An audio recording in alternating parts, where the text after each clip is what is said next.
There is a number printed on the bag sitting in your attic right now. R38. You paid for R38. The material is up there. You can see it with your own eyes. It fills the joist bays and it spills over the ceiling drywall in soft, pale mounds. And yet, according to the Oak Ridge National Laboratory, that attic assembly is likely delivering somewhere between R11 and R14 under real-world conditions. Less than 1/3 of what you bought. Nothing was stolen. Nothing rotted away in the night. The insulation is physically present. It is simply not doing what physics requires it to do. That gap between the number on the label and the number governing your energy bill every single month is what this episode is about. Stand at the base of your attic stairs on a January morning. The house thermostat reads 68 degrees. You push the hatch open and a cold, gray pressure washes over your face. A temperature drop so sharp you can feel your sinuses tighten. That drop should not be there. A properly functioning R38 ceiling assembly should resist heat flow so effectively that you would barely notice the transition between conditioned space and attic. Instead, you are standing at a border between two climates.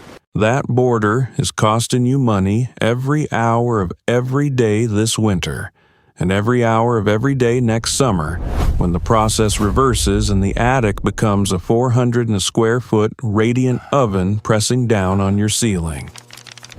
The Department of Energy estimates that 11% of the total energy consumed in American homes escapes through the ceiling and attic assembly.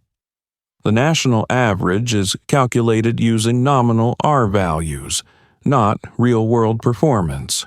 If your attic is performing at R11 instead of R38, your ceiling-related energy loss climbs closer to 30% of your bill, not 11%. On a $2,000 to $200 annual energy bill, that is $660 leaving through the top of the building every year. That is not a small leak. That is a structural failure happening in slow motion, invisible, quiet, and labeled as solved. Most homeowners who discover this problem ask the same question first. They want to know whether the contractor installed a thinner product and charged for the thicker one. It is a reasonable suspicion. The math feels like fraud. You specified R38. The installer confirmed R38. You can look up the product data sheet and see the published rating, and a year later, your heating bill tells you that something is badly wrong. The natural conclusion is that someone lied about what went in. But here is what the data actually shows.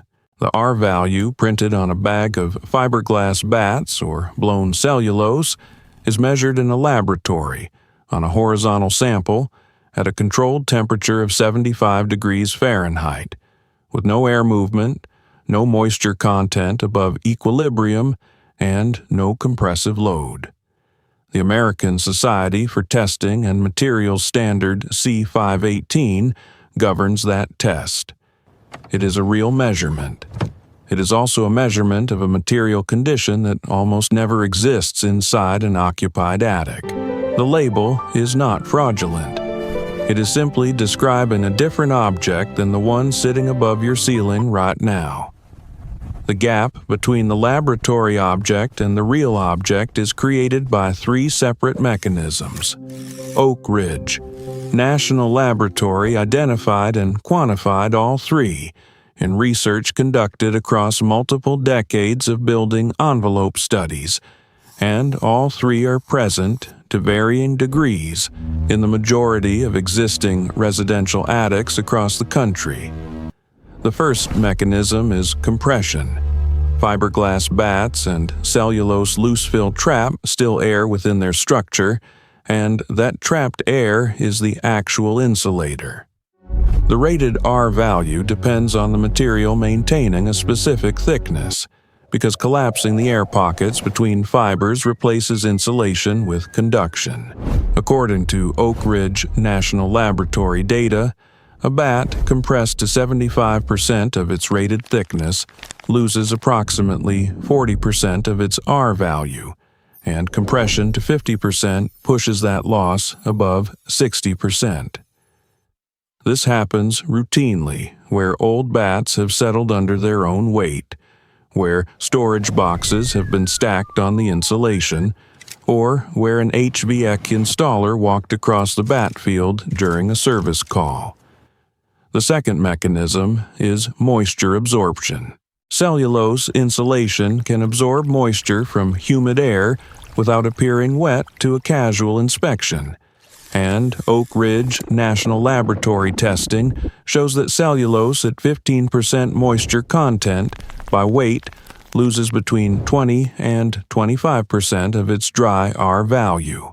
Water conducts heat far better than air, so each moisture molecule entering the insulation matrix replaces an insulating air pocket with a conductive pathway, invisible change by invisible change over years. Fiberglass is less hygroscopic than cellulose, but it is not immune. When moisture condenses inside a fiberglass bat, which happens when warm interior air meets the cold upper surface of the bat during winter, the water adds conductive mass to the assembly and can cause the bat to sag, introducing the compression problem on top of the moisture problem simultaneously. The third mechanism is the one that most building science professionals consider the most underestimated of the three: air bypass. Air bypasses around ceiling penetrations, including recessed lights, plumbing chases, and framing gaps. Oak Ridge National Laboratory research on air leakage in residential attics found that the equivalent air leakage area in a typical unsealed house ceiling is between 4 and 12 square inches, depending on age and construction type. The Department of Energy's Weatherization Assistance Program technical documentation describes this leakage as often responsible for a larger share of real heat loss than the conductive loss through the insulation field itself.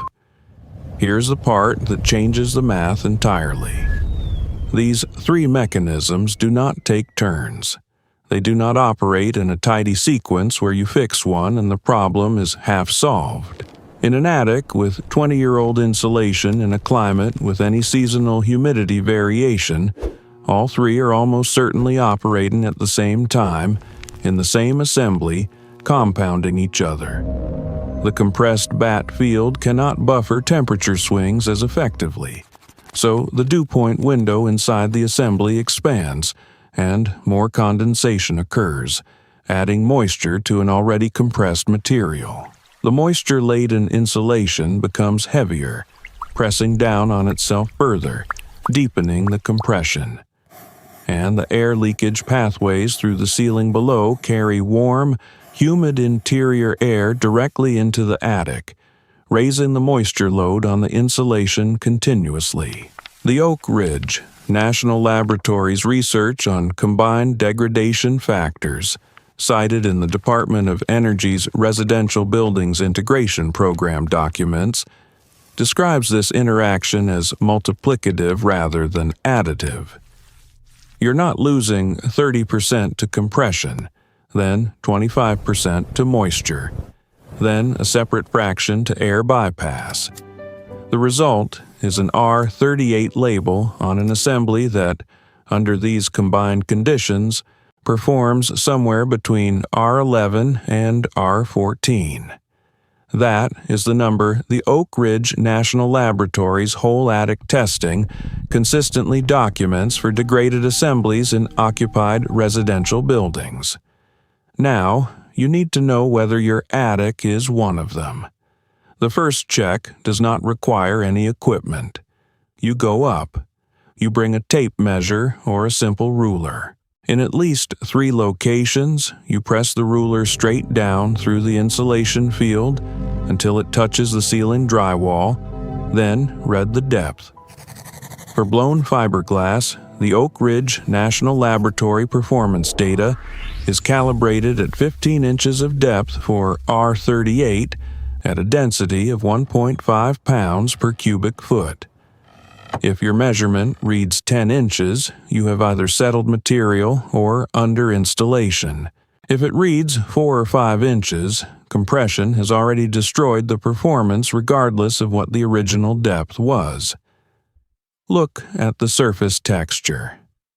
New or functional loose fill has a soft, lofted, slightly irregular surface. Compressed or moisture-damaged insulation looks dense, flat, and matted, sometimes with a visible gray or dark discoloration near the lower layers where moisture has concentrated.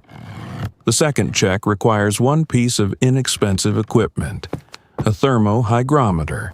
This is a small digital sensor available at most hardware stores for between $10 and $20 that reads both temperature and relative humidity simultaneously. Place it in the attic on a clear winter morning after the heating system has been running for at least 2 hours. If the relative humidity reading exceeds 60%, moisture is actively accumulating in that attic space.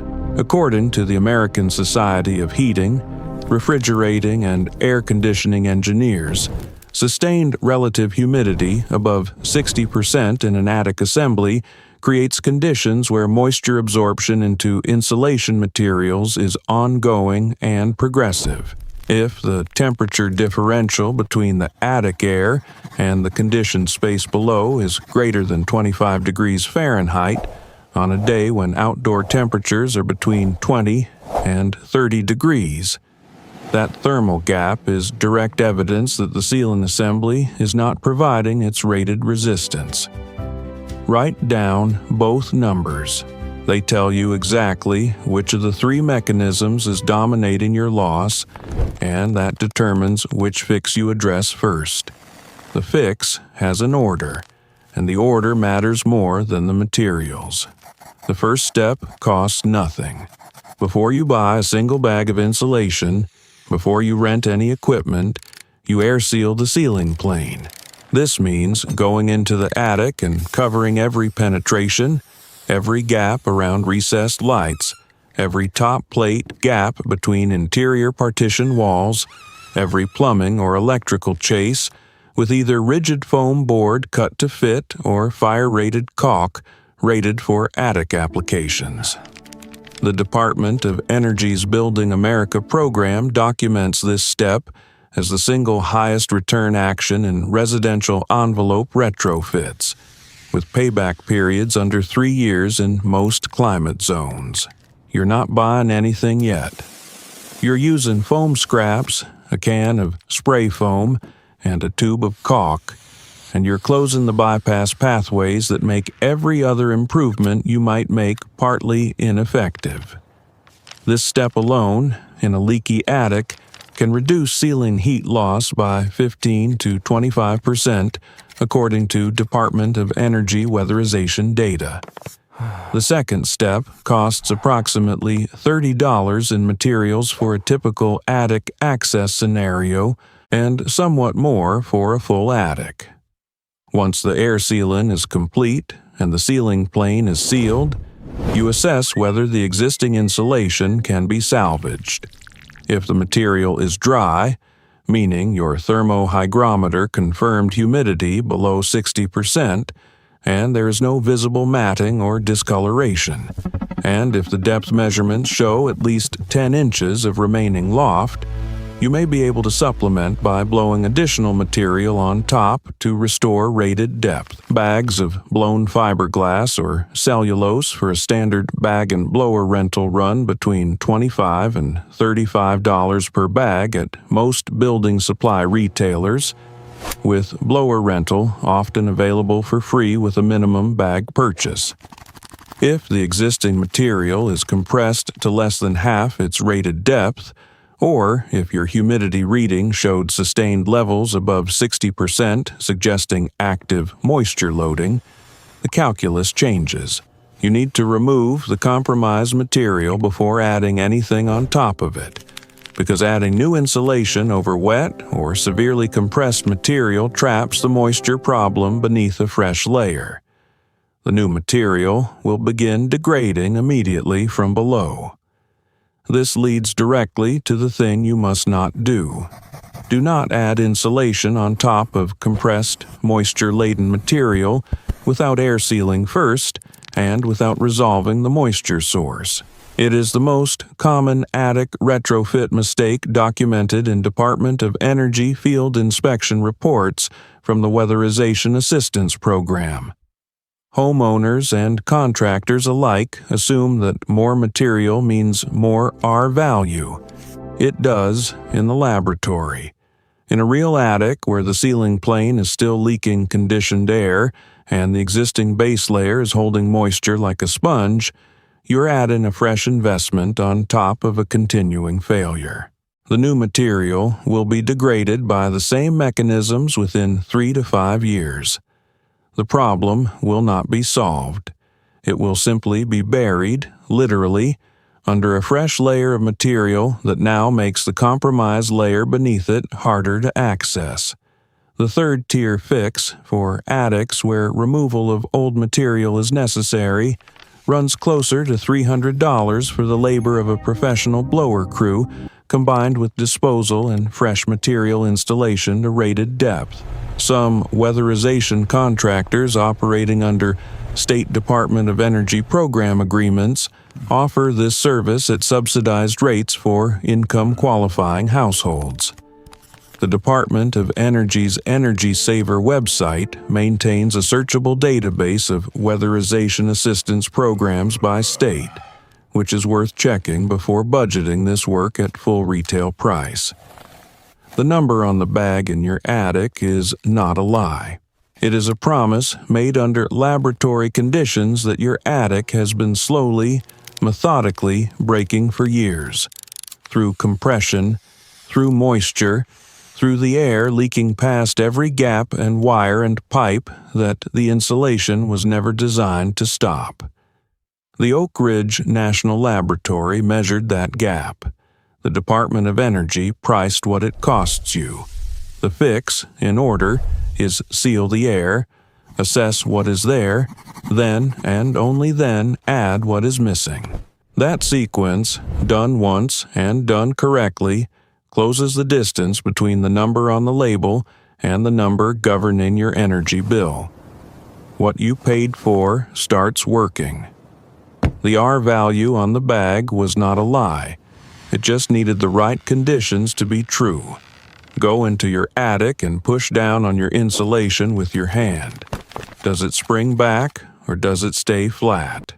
Tell me in the comments.